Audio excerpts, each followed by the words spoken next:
মুয়াজ্জিন আযান দিছে, হাইয়া আলাস সালাহ।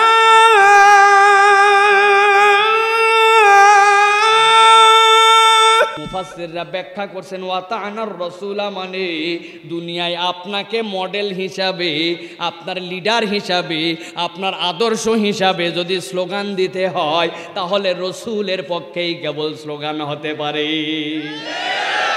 আর কোন নেতার পক্ষে আপনার স্লোগান হতে পারে না। আপনি দুনিয়ায় দিতে পারেন, কেউ আপনারে ঠেকাবে না, কেউ হয়তো আপনারে ভয়েও কিছু বলবে না, কিন্তু আল্লাহ বলছেন ওই দিন তাদের মুখ দিয়ে কথা আমি বের করে নিব।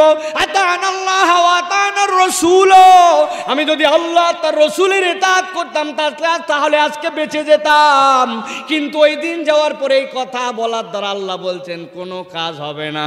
এই জন্য দুনিয়ায় থাকা অবস্থাতেই রাসূলকে তোমার কলিজায় ধারণ করে আসো।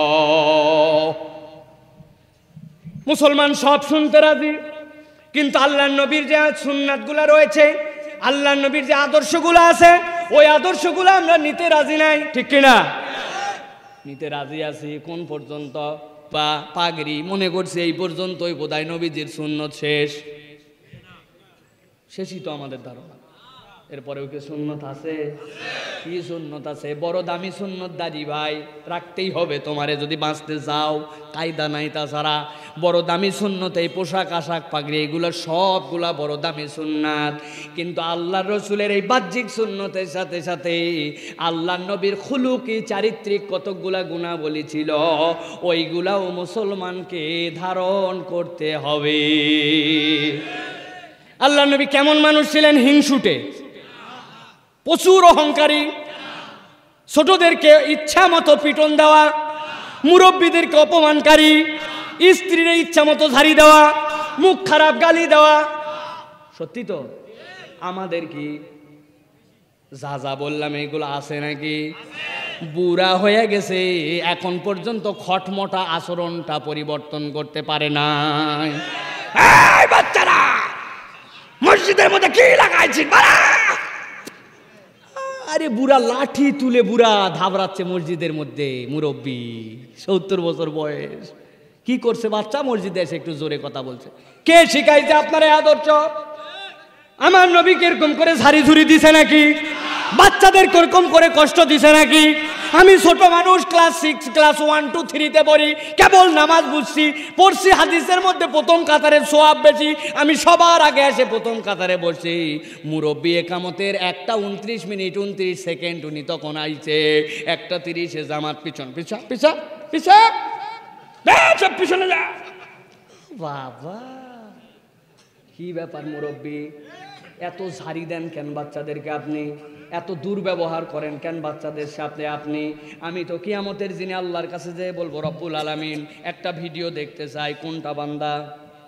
আল্লাহ যে চাচা যেটা আমারে ঝাড়ি দিছিল, সবার আগে আমি মসজিদে গেছি, প্রথম কাতার থেকে যেটা সরাই দিছিল ওইটারে তো আমি দেখি নাই ছোটবেলায় কি করছে। উনার বয়স যখন 7.5 বছর, ভিডিওটা আল্লাহ একটু চালু করো তো।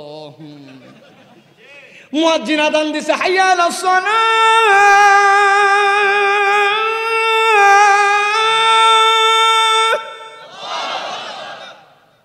একামত হয়ে গেছে, এরপরে মুরব্বী লাঠি নিয়ে খেলতে খেলতে চলে যায়, মসজিদে আসে না। টের পাবেন ওই দিন, যাইয়ে নেই আগে আমরা এখানে।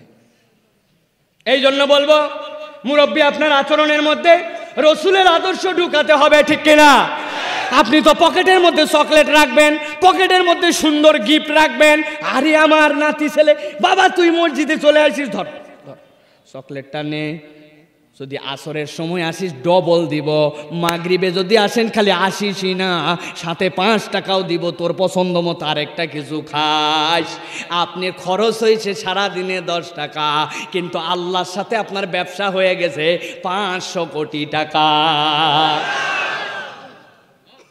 লাকাদ আতানাল্লাহ ওয়া আতানার রাসূল, আল্লাহ এবং তার রাসূলের ইতাআত করতে হবে। দাড়ি টুপি নিয়ে বসে আছি, রসুলের ইতাআত মনে করে ফেলছি, হয়ে গেছে আমার। সারা জীবন আকাম কুকাম বদমাইশি সব করছে, শেষ বয়সে এত বড় দাড়ি জুব্বা, মসজিদে এসে খালি আল্লাহ আল্লাহ আল্লাহ আল্লাহ আল্লাহ আল্লাহ আল্লাহ আল্লাহ। এই মুয়াজ্জিন, এত আগে দরজা বন্ধ করিস কেন বাপ? ইবাদত বন্দেগী কি করতে দিবি না নাকি?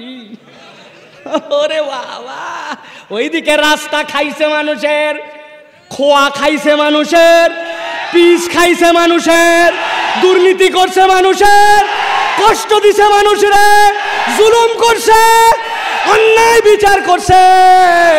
আল্লাহ বলছেন অত সোজা নয়। আল্লাহ নবীরে তার যদি করতে হয়, এইগুলা সব জায়গায় আমার নবী আদর্শ ছিলেন। জীবনে কোনোদিন নবীজি দুর্নীতি করে নাই, জীবনে স্বজন প্রীতি করে নাই, অন্যায় বিচার করে নাই, কারো মনে কষ্ট দেয় নাই, কারো সাথে কটু কথা বলে নাই। আপনি সেই মানুষ সারা জীবন বান্দার হক নষ্ট করে এখন শেষ বয়সে জুব্বা টুপি ধরছেন, মনে করছেন আল্লাহর কাছে পার। এত সোজা নাকি? যুবকেরা কিন্তু খুশি, মুরব্বীদের উপর দিয়ে ঝড় যাচ্ছে যে এখন।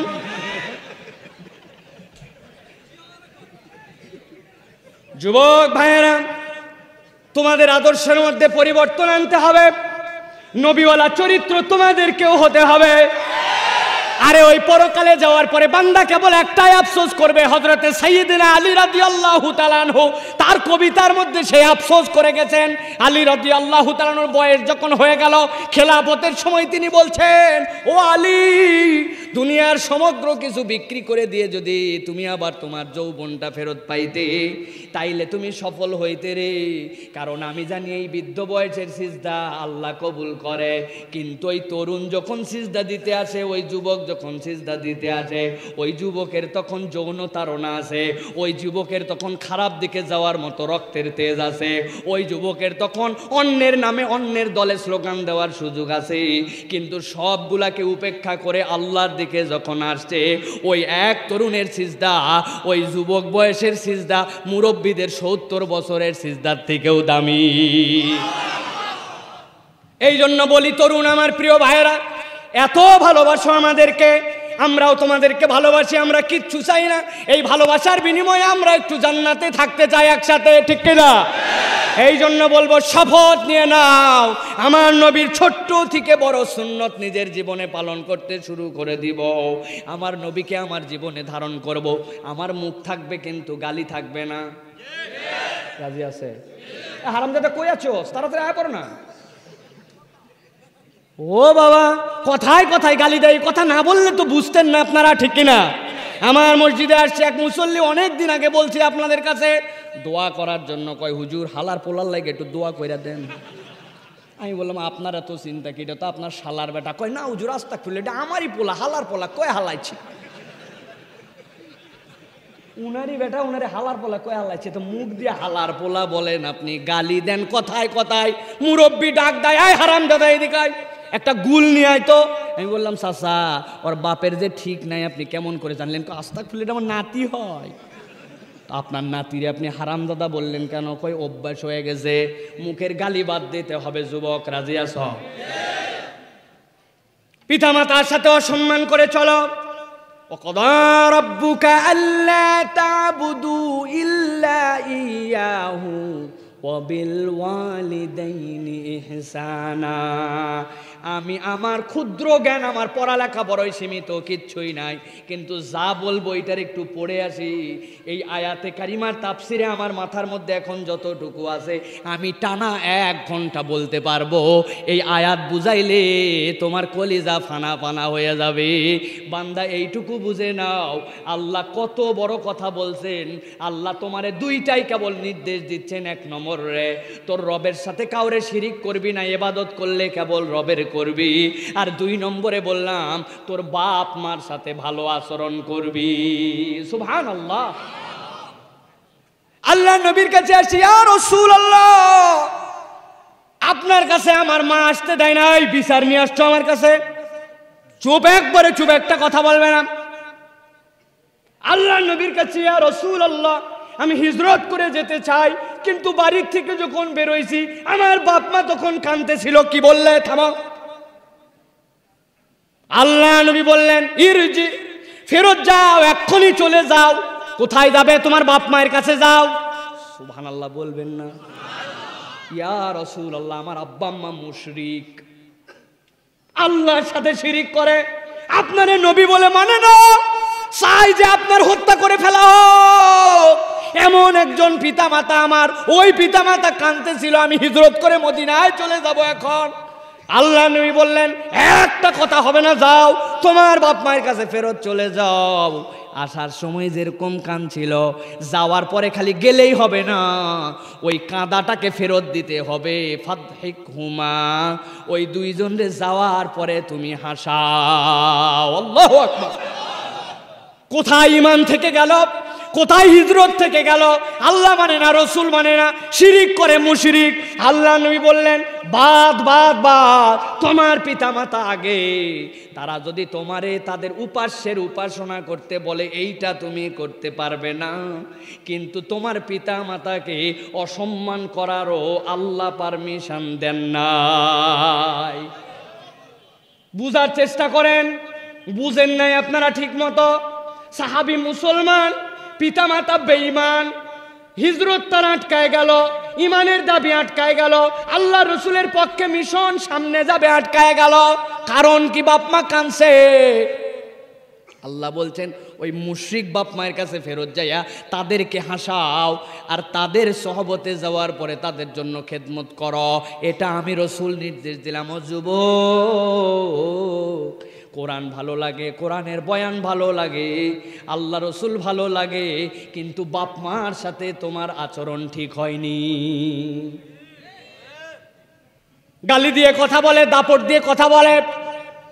চিন্তা করছে আমি এখন কুমিল্লায় পড়ি, ঢাকায় পড়ি, আমি এখন বড় হয়েছি, বাপ মা বুঝে নাকি, বাপ মারে আনস্মার্ট লাগে। প্রিয় মুসলমান, বাপ মা তো বাপ মাই সারা জীবনের জন্য। আমেরিকার বিখ্যাত একটা ঘটনা আছে। আমেরিকায় একজন মা, তার ছেলে আস্তে আস্তে বড় হয়ে গেছে। যখন 20-22 বছর হয়েছে, বন্ধু বান্ধবরা বারবার বলে, সবার বাড়িতেই বেড়াতে যাই, তোর বাড়িতে নিয়ে যাবি নাকি? ওর বাড়িতে নিয়ে আসতে পারে না। 3টা কারণ তার।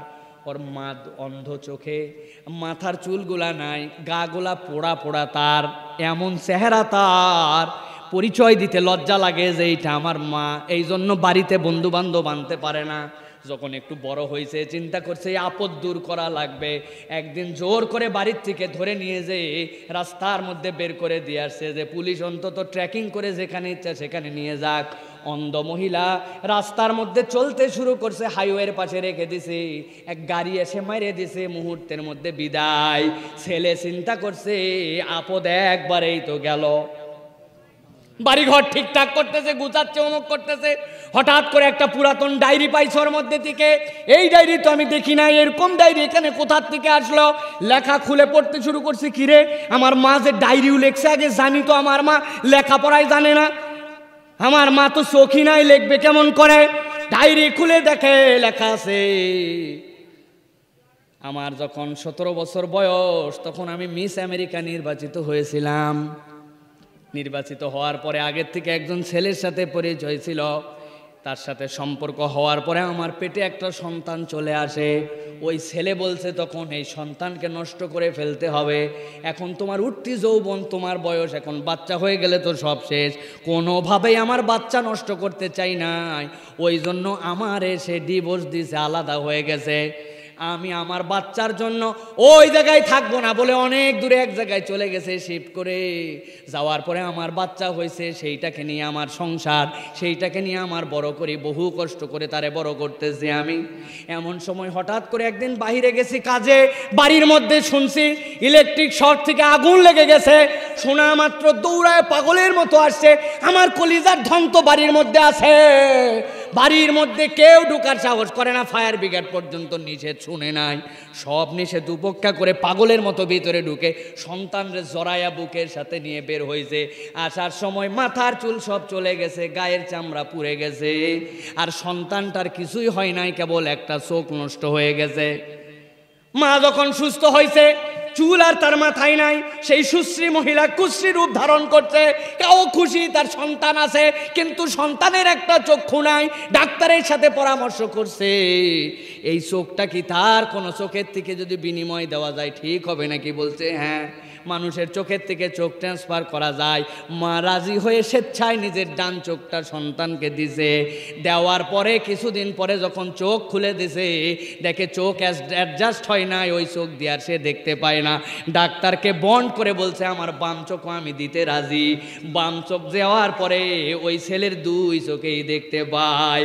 মায়ের গায়ের চামড়া নাই, মায়ের মাথায় চুল নাই, দুইটা চোখ নাই, আমার সেই সন্তানই হচ্ছে এই সন্তান। আফসোস করতেছে এখন, হাইরে কি করলাম কি করলাম। কার জন্য মায়ের রূপ গেল, কার জন্য মায়ের চোখ গেল, কার জন্য মায়ের সব গেল। ও যুবক, এই কথা মিথ্যাও হতে পারে, এই গল্পের ভিত্তি নাও থাকতে পারে, কিন্তু তোমার আমার মায়ের কাছে যে খবর নিয়ে দেখো, আমার 3টা মেয়ে, মেয়েদের জন্য ডায়াপার কিনতে হয়। রাত্রেবেলা পড়ালে 8 ঘন্টা 10 ঘন্টা পর্যন্ত মায়ের চিন্তা চলে যায়।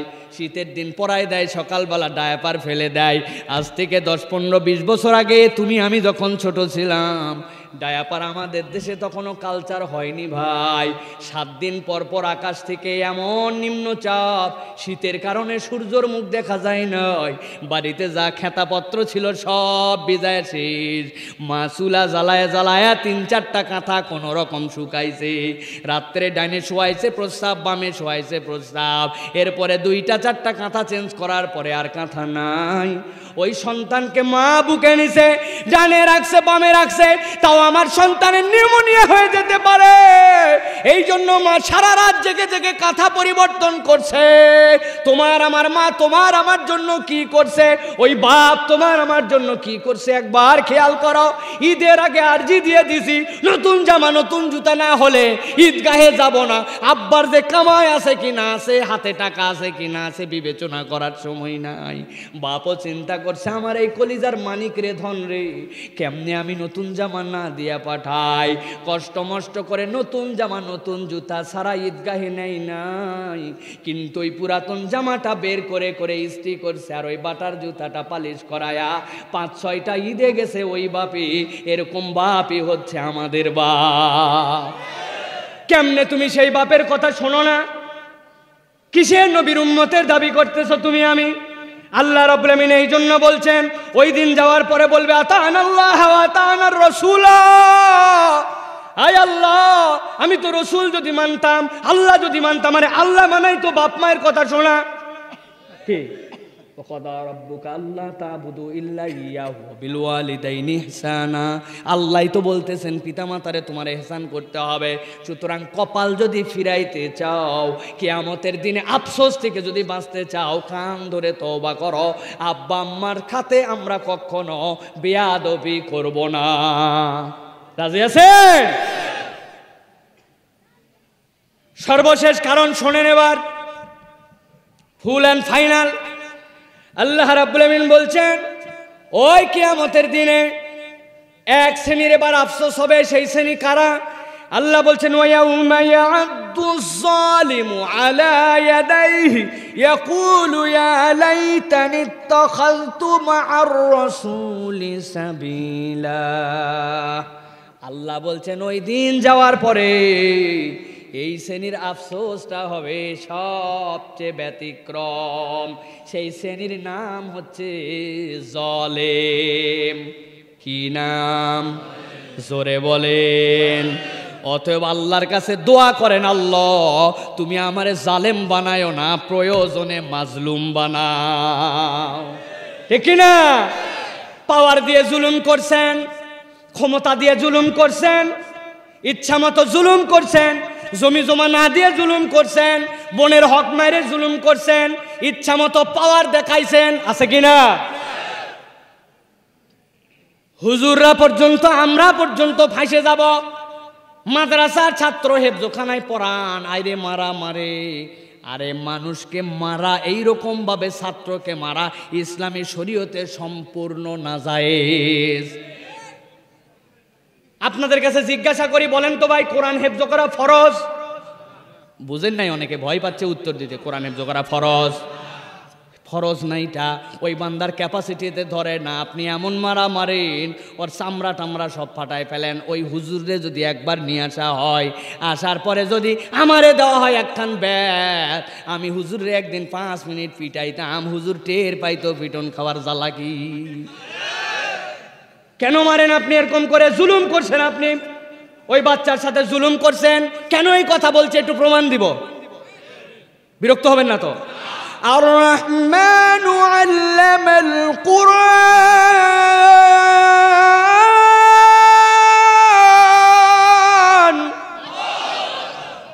কি বলছেন আল্লাহ এই জায়গায় বলেন তো? অর্থ জানলে বলবেন। আর রহমান মানে কি? আল্লামাল কোরআন মানে কি? তিনি শিক্ষা দিয়েছেন। কোরআন মিলল নাকি? মিলল না তো। আল্লাহ যিনি মহান শিক্ষক, মহাজ্ঞানী, তিনি কোরআন শিক্ষা দিয়েছেন। কথাটা এরকম হওয়ার কথা, ঠিক কিনা? আল্লাহ যিনি মহাজ্ঞানী, তিনি কোরআন শিক্ষা দিয়েছেন। আল আজিজ যিনি মহাপাওয়ারওয়ালা, তিনি কোরআন শিক্ষা দিয়েছেন। কথাটা এরকম হওয়ার মনে হয় আমাদের, কিন্তু আল্লাহ বলছেন ও দুনিয়ার মানুষ, এইখানে তোমাদের জন্য বেসিক দিলাম। আর রহমানু আল্লামাল কুরআন, আমি আল্লাহ তোমাদেরকে বললাম রহমান যিনি, তিনি দয়ার সাগর, দয়ার সাগর, তিনি তোমাদেরকে কোরআন শিক্ষা দিয়েছেন। এর মানে বোঝা যায় যিনি কোরআনের শিক্ষক হবেন তার অন্তরটা দয়ায় দয়ায় ভরপুর থাকবে। আপনি দিছেন উল্টা খেলা, এখন হলো নাকি? জুলুম করছেন আপনি। আল্লাহ রাব্বুল আলামিন বলছেন এরকম জালেমের বর্ণনা যদি দিতে শুরু করি, এখন আমিও পড়বো, তার মধ্যে পড়বো না? রাতের পরে রাত, মাহফিলের পরে মাহফিল, বউ বাচ্চার সাথে দেখা নাই, কি অবস্থা। আমি দিনের কাজ আটকাবে না হুজুর? আটকায় যাইতে পারে। এই জন্য আল্লাহ বলছেন সব ধরনের ছোট থেকে বড় জুলুম থেকে তোমরা বেঁচে থাকো। যদি না থাকো কি হবে? আল্লাহ বলছেন ইয়াউমা ইয়া'আদ্দুজ যালিমু আলা ইয়াদাইহি ইয়াকুলু ইয়া লাইতানি ইত্তাখাযতু মা'আর রাসূলি সাবিলা। ওই দিন জালিম যারা হবে, হাতটা এরকম করে নিবে মুখের সামনে, নেওয়ার পরে কি করবে? হাত নিয়ে এরকম করে কামড় দিবে, কামড় দিয়ে 4 আঙ্গুলের কর ফেলে দিছে, আবার তারপরে কামড় দিচ্ছে, কামড় দিয়ে ফেলে দিচ্ছে। একজন একটু মুখের মধ্যে হাতটা দিয়ে একটা কামবল, একটা কামড় দিয়ে যদি এইটুকু জমা দিতে পারেন আমার কাছে, নগদে 2000 টাকা দিব। পারবেন না? আরে আপনারা তো পারবেন না। আমার 2 বছর, সোয়া 2 বছরে একটা মেয়ে আছে, কি যে অভ্যাস, এইগুলা দাঁত উঠছে কেবল, খালি কামড়ায়, খালি কামড়। কথা শুনলে কি না শুনলে দিচ্ছে কামড়। আমি চিন্তা করলাম আরে ঠিক করা লাগবে। বললাম বাবা তোমার একটা নখ দাও তো, দিছে। এবার আমার একটা নখ, 2 জনের নখ পাশাপাশি ওর মুখের মধ্যে দিছি, দে মা, কামড় দে, জোরে দে। আস্তে করে আর হাত বাইর করে ফেলে। আমি আবার দিছি না, আমি বলে দে জোরে, কামড়ই দেয় না। 2 বছরে মাথার মধ্যে বুদ্ধি আসছে যে নিজের হাতের নিজের নখে কামড়াইলে ব্যথা পাওয়া যায়। আল্লাহ বলছেন কিন্তু ওই দিন জালেম যারা হবে তারা নিজের হাত কামড়ায় কামড়ায় কেটে কেটে ফেলে দিবে, আর একটাই আফসোস করবে, হায় হায় আমরা যদি আল্লাহ আর তার রসুলের পথে থাকতাম তাইলে তো আমাদেরকে আজকে এই বিপদগ্রস্ত হতে হতো না। এই জন্য বলবো প্রিয় ভাই, মজলুম হতে রাজি আছি, আমরা জুলুম করতে রাজি না।